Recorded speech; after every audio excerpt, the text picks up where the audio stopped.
সকালবেলায় আমরা রেডি হয়ে বেরিয়ে পড়েছি কোথাও যাওয়ার উদ্দেশ্যে। হ্যাঁ, এরপরে তোমরা হয়তো অনেকেই ভাবছো যে কোথায় যাচ্ছি। আমরা আজকে যাচ্ছি বাবা তারকনাথের মন্দিরে, মানে তারকেশ্বর। তো অনেকেই হয়তো বাবা এই তারকনাথকে মানে মন্দির গেছো, কিংবা অনেকেই চেনো, এখনো যাওয়ার ইচ্ছা আছে। তো আজকে আমরা সেখানেই যাচ্ছি সপরিবারে। তো এদিকে কে কে আছে গাড়িতে সেটা দেখে নাও। তো গাড়িতে আছে মা, বাবা, মাম্মামের পাপা, মাম্মাম, ওরা তো আগিতে বসে আছে দেখতে পাচ্ছ। আমার পিসিমণি, কাকিমা, বনু, আর পিসিমণির মেয়ে ছেলে মানে অঙ্কিতা, অর্ণব আর কাকু। তো সবাই মিলে যাচ্ছি। আর আরও অনেকের যাওয়ার কথা ছিল, তা বলে এটা তারা জানতো না যে তাদের যাওয়ার কথা ছিল। মানে এটা আমার মনের ইচ্ছা ছিল যে হয়তো তখন সব কিছু ঠিক হয়ে যাবে, আমি সব পরিবার নিয়ে হয়তো যেতে পারবো।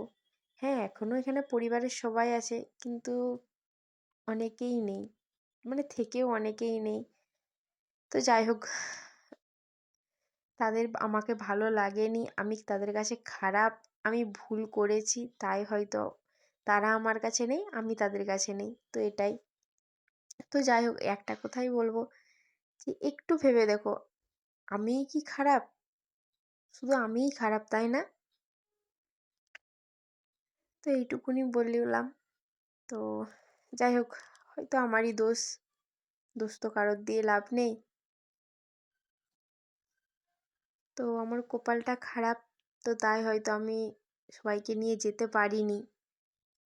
তো যাই হোক, উপরওয়ালা আছে, একদিন সব ঠিক হবে এই আশা নিয়েই বেঁচে আছি, কিন্তু কবে হবে সেটা আমিও জানি না। তো এদিকে দেখতেই পেয়েছো গাড়ি দাঁড়িয়ে, মানে গাড়িটা একটু কিছুক্ষণের জন্য দাঁড়িয়েছিল। তো কেন দাঁড়িয়েছিল?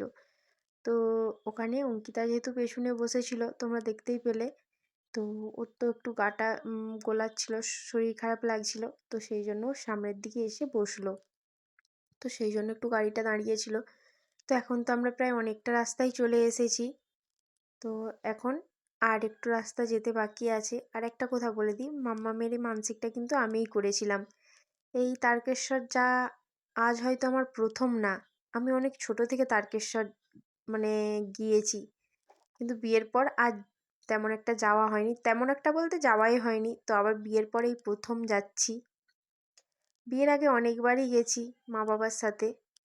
তো যাই হোক, এখন মিস করছি তাদের। আর কষ্ট হচ্ছে যে আমার মেয়েকে নিয়ে যাচ্ছি, যদি তারা থাকতো আরও ভালো লাগতো। তো দেখো, বলতে বলতে চলে এসেছি বাবা তারকেশ্বরের মানে তারকনাথের মন্দিরে, মানে তারকেশ্বর চলে এসেছি। তো গেটটা তো ঢুকলাম, গেটটার সামনে দেখতেই পেলে। আর এদিকে মাম্মামের ছোট দিদি মাম্মামকে নিয়ে এগিয়ে যাচ্ছে, যেহেতু আমাদেরকে একটা রুম নিতে হবে কিছুক্ষণ, মানে যতক্ষণই থাকি থাকার জন্য। তো গাড়িতে থাকা মানে গাড়ি থেকে নামার পরে ওখানেই কিছু পণ্ডা, তো তোমাদের এসে সব কিছু গাইড করে দেবে। তো সেই মতো আমাদেরকেও একজন ওই আগিয়ে যাচ্ছে, আশা করি তোমরা দেখতে পাচ্ছ হয়তো, ওই যে সাদা রঙের ধুতি আর সাদা রঙের জামা পরে। তো আমরা গাড়ি থেকে নামতে উনি আমাদের সব কিছু গাইড করলেন। তো এখন আমরা চলে যাবো যেই রুমটায় আমরা থাকবো সেই রুমটাতে।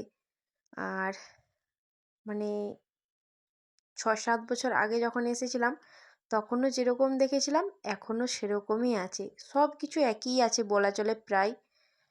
তো হ্যাঁ, একটু হয়তো পাল্টেছে, কিন্তু বেশিরভাগ আমার তো সব একই রকমই লাগছে, মানে তেমন একটা কিছু বদল আমি দেখতে পাচ্ছি না। তো তোমরা যদি কিছু বদল দেখতে পাও, মানে আগেও গেছো তারপরে এখন গেছো, তো সেইটা নিশ্চয়ই কমেন্টে জানাবে। আর এই জায়গাটা আমি কেন জানি না আমার ভীষণ ভালো লাগে।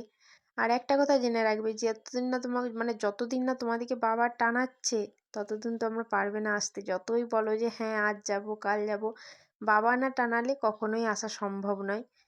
তো যাই হোক, দেখো এদিকে আমি রুমটা নিয়ে নিয়েছি, মানে আমরা সবাই একটা রুমেই থাকবো, যেহেতু কিছুক্ষণ থাকবো সেই জন্য একটা রুমই নিয়েছি। আর রুমের ভাড়াটাও তোমাদের জানিয়ে দিচ্ছি, এই রুমের ভাড়াটা সামথিং ওই 150 থেকে 200। হ্যাঁ, আমি ঠিকই বলছি হয়তো, অনেক দিন আগে গিয়েছি তো।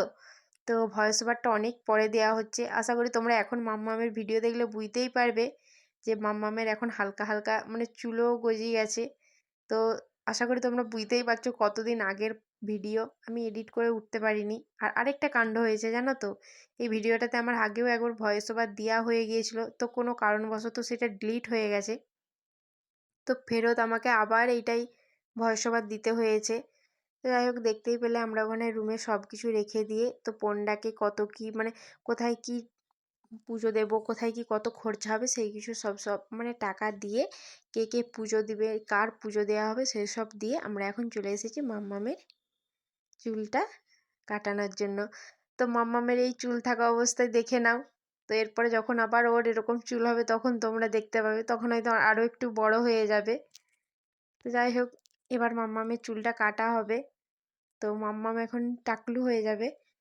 তো এই কথাটা আমি যত সহজে বলছি না, ততটাই আমার বুকটা ফেটে যাচ্ছে।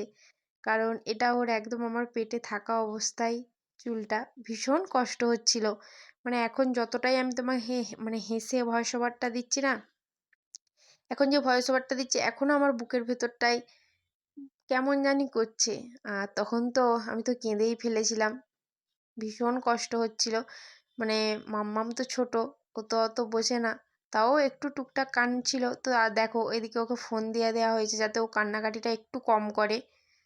তো ওকে তো সবাই বুঝাচ্ছিল, তাও মাম্মাম হালকা কাঁদছিল যেহেতু ভয় পাচ্ছিল যে এইসব কিছু দেখে ওকে একটু ভয় লাগছিল, বাচ্চা মানুষ তো তো তাই আমি এদিকে বোঝানোর ওকে চেষ্টা করছিলাম যে মাম্মাম কিছু হবে না, কিছু হবে না। তো তাও যদি নড়াচড়া করে কোথাও কেটে যায়, ছোট মানুষ তো, নরম চামড়া, তো সেই জন্যেই আরও ফোনটা দিয়ে দিয়েছিলাম। তারপর সবাই বোঝাচ্ছিল। তো কিন্তু আমি ভেবেছিলাম মাম্মাম হয়তো খুব মানে নড়াচড়া করবে, যেহেতু মানে একটু দুরন্ত বাচ্চা তো সেই জন্য। কিন্তু না, মাম্মাম খুব ভালোভাবেই কেটে দিয়েছিল চুলটা। আর কোনো কারণবশত মাম্মামের কপালের কাছটা হালকা কেটে গিয়েছিল, তো সেইটা দেখে তো আমার ভীষণই ভয় মানে পেয়েছিল যেহেতু রক্ত বেরোচ্ছিল। তো তারপরে কিছুটা চুল দেখতেই পেলে নিয়ে আগে মানে নিয়ে বাবার নামে সেটা আলাদা করে কাগজে রেখে দিল, বললো যখন তোমরা পুজো দিতে যাবে তখন সেইটা ওখানে দিয়ে দেবে। তো এদিকে দেখো মাম্মামের চুলটা আস্তে আস্তে কেটে দিচ্ছে। আর আমার যা হচ্ছে সেটা হয়তো আমি তোমাদের বলে বোঝাতে পারবো না। যাদের সাথে এটা হয়েছে মানে যেই মায়েদের সাথে এটা হয়েছে তারাই বুঝবে। এদিকে মাম্মাম তো বারবার মাম্মামের পাপা চোখটা পুছিয়ে দিচ্ছে যাতে ওর চোখে না পড়ে জলটা। তো দেখো এদিকে আমিও কাঁদছি, আশা করি তোমরা দেখলে বুঝতে পারবে। তো মাম্মাম এদিকে তো পুরো টাকলু হয়ে গেছে দেখো। এদিকে মাম্মামের মাথায় এদিকে একটা কি দিয়ে দিল আমার এখন মনে নেই ঠিক। তো দেখো এখন মাম্মামকে আগে কিরকম লাগছিল আর এখন কেমন লাগছে। তো দেখো এদিকে মাম্মাম তো আমি ভেবেছিলাম হয়তো ভীষণ কান্নাকাটি করবে ও, কিন্তু না, ও তেমন একটা কান্নাকাটি করেনি। কিন্তু হ্যাঁ, কিন্তু ও বারবার মাথায় হাত দিচ্ছিল আর আমি ওকে শিখিয়ে দিয়েছিলাম যে তোমার চুলটা ভোলে বাবা নিয়ে নিয়েছে। তো এখন ওকে যেই তোমরা দেখেছো মানে আমার ভিডিওতে যে মাম্মামকে যখনই জিজ্ঞাসা করি মাম্মাম তোমার চুলগুলো কে নিয়েছে, ও তখন বলে যে ভোলে বাবা। তো এখন এবারে বাবার পুকুরে আমরা স্নান করে নিচ্ছি আর মাম্মামকেও স্নান করিয়েছিলাম। তো দেখতেই পেয়েছিল ও কতটা আনন্দ করছিল।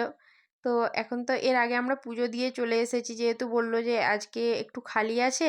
আর আমরা এমন একটা দিনে গিয়েছিলাম জানো তো, মানে কোনো ভিড় ছিল না, বাবাকে আমরা খুব ভালোভাবে পুজো দিয়েছি, মানে বাবার কাছে দাঁড়িয়ে বাবার মাথায় ভালো করে হাত দিয়ে, মানে একদম ভিড় ছিল না বললেই চলে।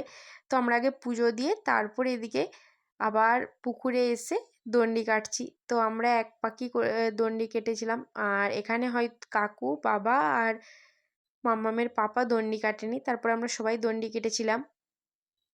তো এদিকে আমাদের সবারই দণ্ডি কাটা কমপ্লিট হয়ে আমরা জামা কাপড়গুলো সব মানে ফ্রেশ হয়ে তো এদিকে চলে এসেছি টুকটাক কেনাকাটা করার জন্য। এদিকে আমাদের খাওয়াও কমপ্লিট হয়ে গেছে, সেটা তোমাদের সাথে শেয়ার করতে পারিনি। আর এদিকে অঙ্কিতা আর বনু আর মাম্মাম এদিকে এগুলো কি পড়ছে আমি এগুলো ঠিক জানি না, তো যতটা সম্ভব তিলকই বলে। তো মাম্মাম এর আগেও পড়েছিল, তো অনেকক্ষণ পড়েছিল তো তাই মানে কোনো কারণবশত হয়তো পুছে গেইল। তো মাম্মাম এর আগেও এইগুলো বলছিল যে বাজাবে, ঘন্টা ঘন্টা বাজাবে। তো যাই হোক মাম্মামকে নিয়ে আসে একটু ঘন্টা বাজানো হলো।